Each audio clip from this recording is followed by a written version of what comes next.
klikojmë programin.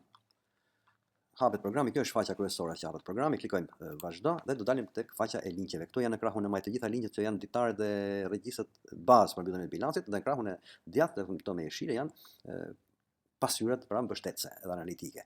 Atëherë, siç shikoni, kam disa vlera të regjistruar këto për arsye sepse unë punoj me këtë program për video etj edhe për testin programi.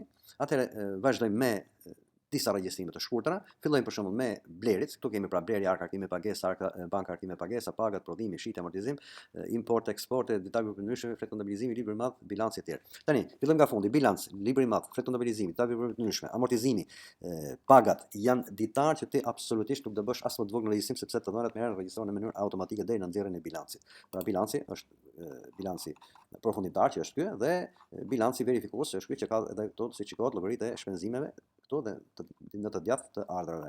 Atë klikojmë ktheu, shkojmë tek ditari i blerit. Te ditari i blerive janë numër dokumente, për shembull data, muaj, te data vendos vetëm datë dita. Për shembull sot është data 12 mars, atëherë shënon vetëm 12 muaj mars etj. Tek furnitorët, kur vjen këtu për shembull e klikoj pra në çdo qelisë që të hapet kjo shenja e fashëve, ti do kontrollosh çfarë muaj është, muaj mars, klikon muajin mars për shembull.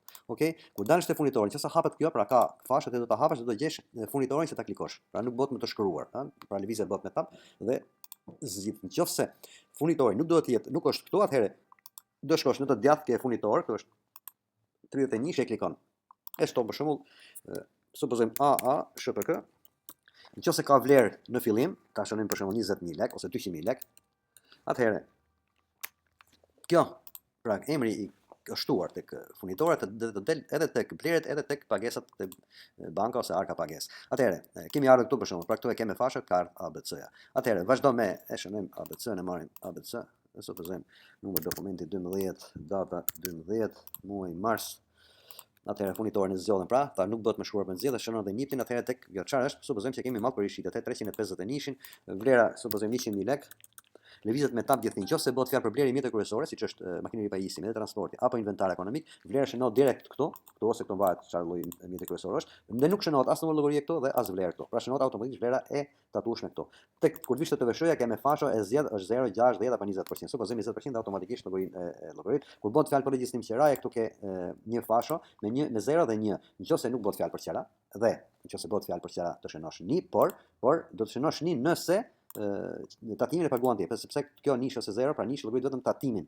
Se nuk bëhet fjalë për qera në rastin ton konkret, kalojmë dhe tek atë do zgjedhim detyrisht llogarinë. Nëse nuk e zgjedhim llogarinë, të dish që bilanci nuk përputhet. Paraprakisht ja ta kontrollojmë, e shikojmë këtu janë dy vlera aktive dhe pasive. Siç shikoj aktive 12.649.800, kjo është 12.598.800, që do të thotë nuk kanë kryer regjistrimet. Për të parë gabimin për shembull, supozojmë se kemi gabim. Kush atëherë mos përputhje është ditari i blerjeve, shkojmë tek blerit, ne e dimë shumë mirë sepse 401 se kishim shënuar. Në momentin që është e zgjedh 401 ose 468, pra varet është furnitor apo kreditor, atëherë automatikisht kjo vlerat janë të regjistruara, kjo është balancuar etj.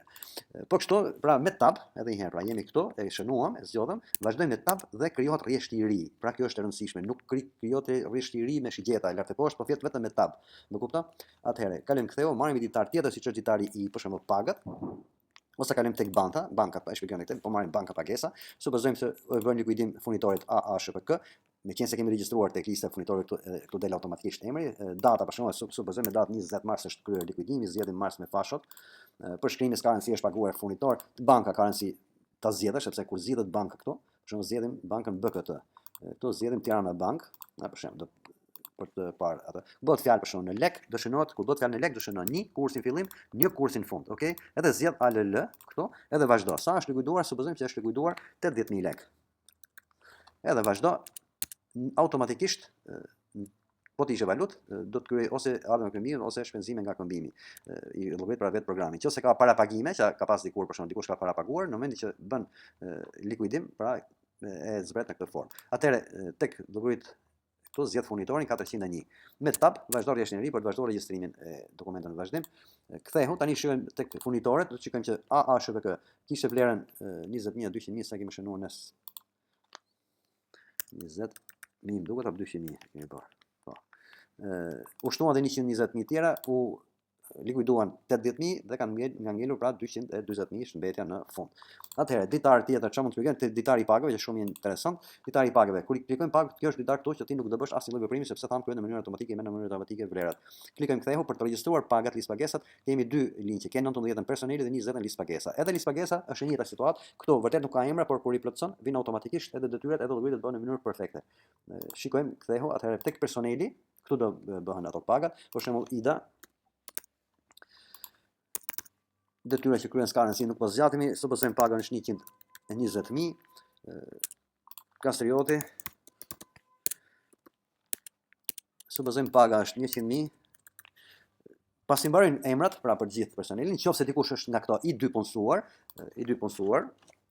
se kemi bërë shfarë gabim këtu, atëherë, nëse për shembull Kastrioti është i dy punësuar, këtë qelizë, pra qelizën respektive, në një të rresht, e bën po. Dhe në këtë moment llogaritet tatimin mbi të gjithë pagat, pra hiqet ajo fashe. Kthehu dhe shikojmë tani që listë pagesa është hartuar në mënyrë perfekte, kanë ardhur transferuar emrat, paga bazë, dete paga bruto, ndalesat që bën për sigurimin e tatimit pagë etj, vlera neto dhe pra shuma e ndalesave dhe vlera neto që do të marrë secili në bank. Atëherë, këtu kemi detyrimet që llogariten detyrimet e punëdhënësit, këtu kemi detyrimet e punëmarrësit, siç thashë fasho, për shembull, nëse personi Kastrioti ishte i dy punësuar, këtu tani nuk ka 300.000 lekë, ndërsa te paga juaj për shembull është zbritur 300.000 lekë dhe mbi 90.000 lekë llogaritet tatimi. Këto janë paga pra që në mënyrë perfekte llogariten pa lodhje. Dhe çfarë mund të shpjegoj diçka tjetër, pasyrat cash flow. Pashi pra, tarë shpenzime, cash flow, llogaritet në mënyrë automatike, gjendja e stokut, edhe te gjendja e stokut ke për shembull gjendjen në fund, ti shënon një material për kur bën regjistrime për shembull fetavia hekur, në momentin që ti e shënon hekur këtu ka dalë, edhe nëse ka hyrje hekuri e ke gati për ta klikuar, nëse ka dalje e ke gati. Atëherë, nëse supozojmë për shembull hekur, nuk po zgjatim me datën e numrit, supozojmë që këtu tek vlera për shembull 10.000 kg.